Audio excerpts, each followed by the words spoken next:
Horror movies, shows, and thrillers have been cult classics for decades, yet some people still don't know the reality behind them. That many of these are based off of real-life events, or people, specifically, serial killers. The media has been known to take measures in hiding this reality, which we, the filmmakers, aim to unveil. Please be aware that the following documentary contains graphic images and subject matter that some may find disturbing. Viewer discretion is advised. November 2013.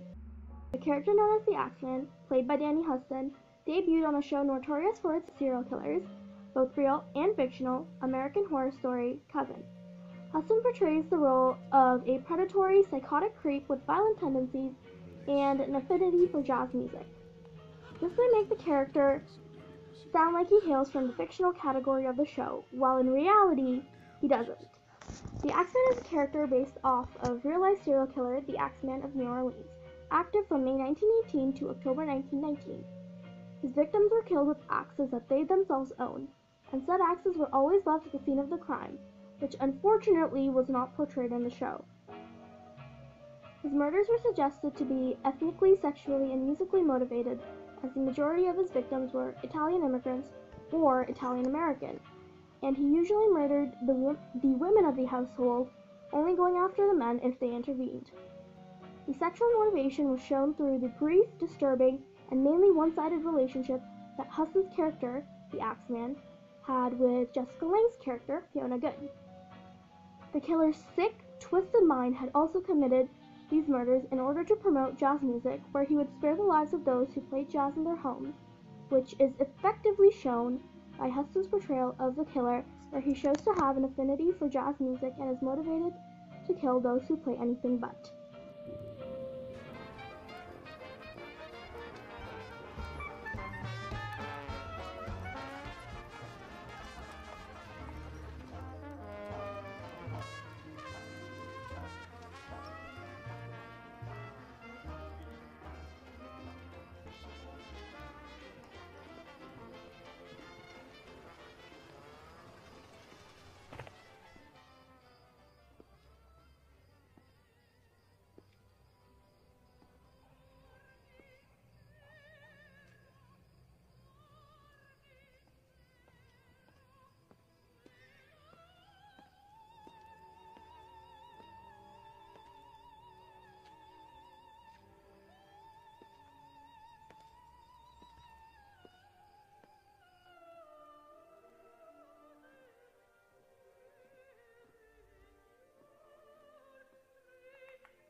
If I want him go.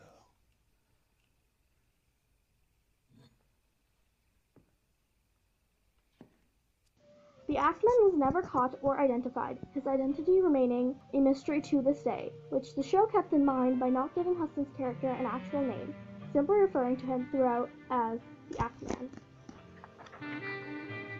Although Huston's character was a raging psychopath, one that he portrayed with the utmost finesse, many viewers loved him and found him appealing despite his horrific actions. We hope that shedding light on the dark reality behind the Axman will aid the audience in realizing just how much the media tries to hide from them in order to sell a character, a show, and a lifestyle.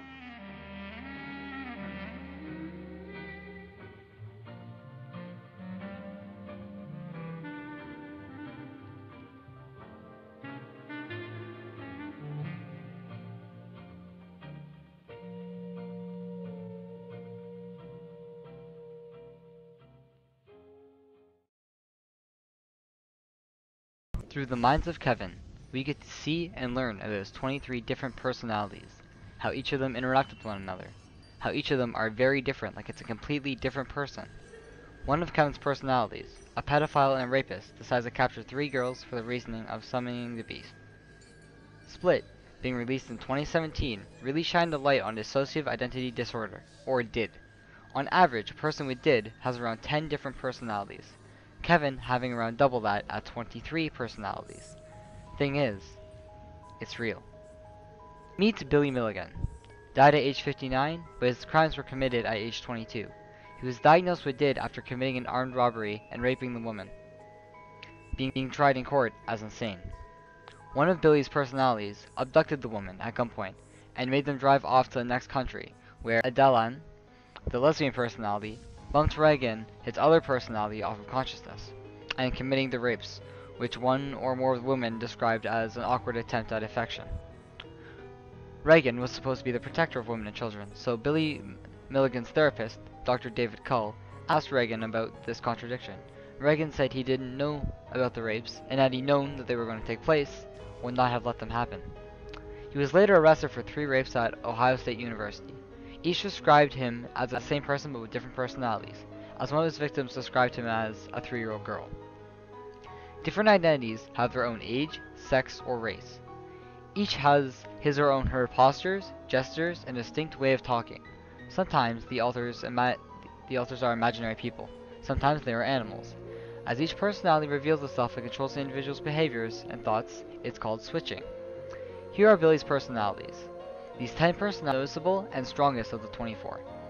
First one being Billy Milligan, which is the core personality. Arthur, an Englishman who is in charge of the shared body. Reagan Vadaskrovic, a Yugoslavian keeper of hate. He admits to robbery in order to support the family, though he has no knowledge of the rapes that took place. Alan, a conman and a manipulator. He was right-handed, painted, and played the drums. He was also the only personality that smoked cigarettes. Tommy, an escape artist who also happened to be a landscape painter and electronics expert. Danny, afraid of society, and did still life paintings. David, an 8-year-old keeper of pain who would take away the pain of the others. Kristen, a 3-year-old dyslexic girl who would punish herself when Billy would get in trouble. Christopher, he was Christian's brother who knew how to play the harmonica. Adelan, a lesbian who writes poetry and also admits to the raping of 3 women. Those personalities only appeared after Milligan was sent away to the mental hospital. Those would be Phil. He had a Brooklyn accent and planned some small crimes. Kevin, a criminal who helped plan a drugstore robbery. Walter, an Australian big game hunter. April, thinks about getting rid of Billy's stepfather. She tries to convince Reagan to kill him. Samuel, a Jew and the only one who believes in God. Mark, he did nothing unless he was ordered to. Steve, whose comedic outbursts caused family issues. Lee, a prankster whose jokes put them in solitary confinement. Jason, used to release tension for the others. Bobby, an adventurer with 0 ambitions. Sean, never allowed to take the spot. He was 4 years old and deaf. Martin, a New Yorker who felt entitled. Timothy, a florist who went into his own world after coming into contact with a gay man. And then the teacher, who was the sum of all of his 24 personalities.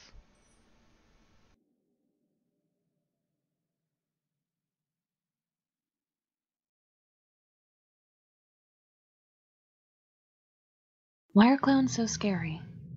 Clowns have been around since 1768 to entertain, to make us smile and laugh.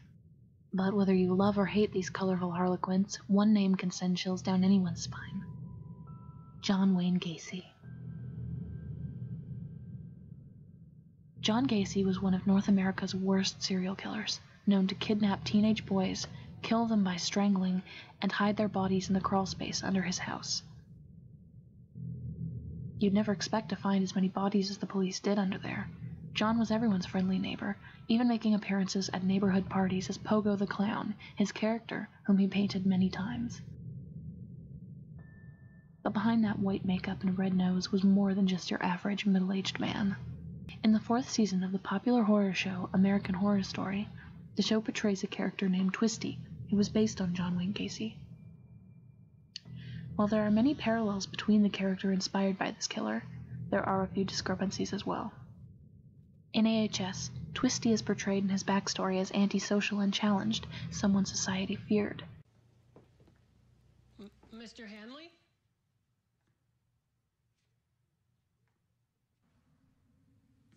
Mr. Hanley!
Gacy, on the other hand, was everyone's best friend.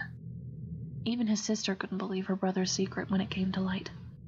We got a phone call, and he said that I'm John's lawyer. He said, I'm calling to let you know John's been arrested for possible murder. And I said, that can't be. I was totally in disbelief. John would usually lure his victims by either hiring them to work for his company and visiting their homes, or pose as a police officer, arresting them for curfew violation. When he had the boys where he wanted them, he would show them a magic trick. He would pretend to snap himself into handcuffs and get out of them, offering the cuffs to them so that they could try as well. He had other methods, such as to propose showing them a trick with rope. The rest is history.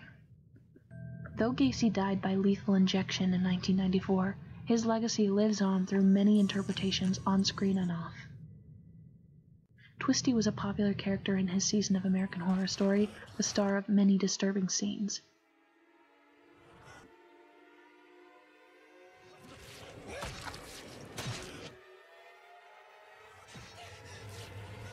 Knowing there's some truth behind this clown spree makes them even more unsettling.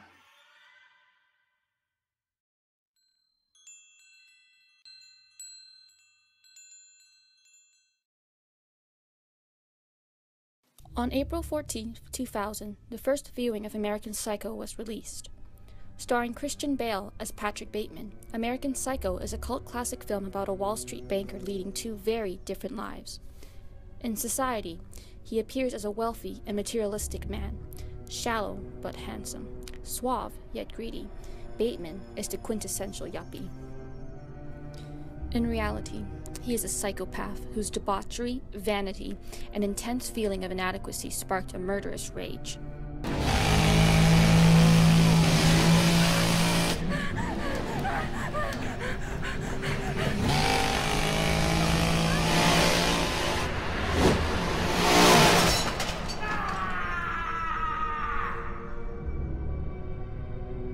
However, Patrick Bateman's life is not entirely unique. In fact, it is a Hollywood fantasy derived from reality. That reality is Ted Bundy. Born in 1946, Ted Bundy was an American serial killer and rapist, a fascination to both psychologists and the media. Throughout the 70s, he preyed on young women and was unlike any killer the country had ever seen.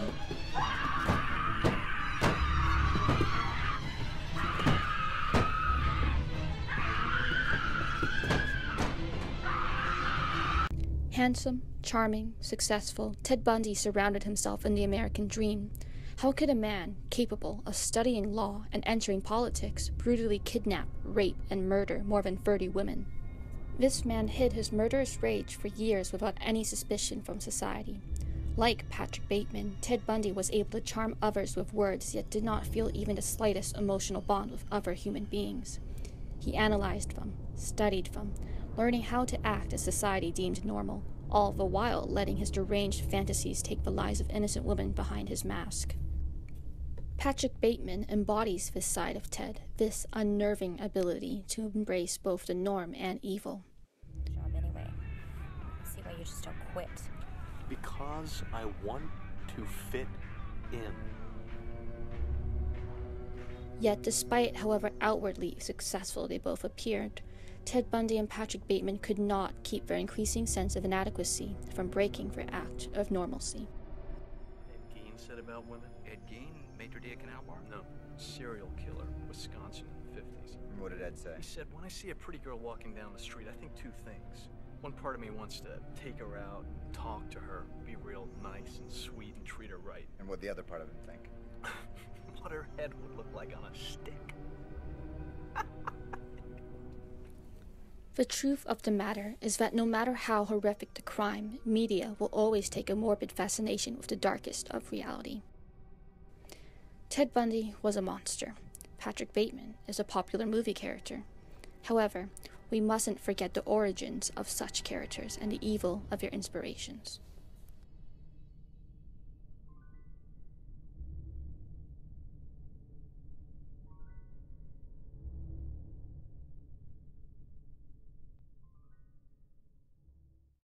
To conclude this documentary, keep in mind the lengths that the media will go to in order to sell themselves, and that the next horror movie or thriller that you watch may just be based on a tragic, real-life event caused by a psychopath who once lived to truly carry it out.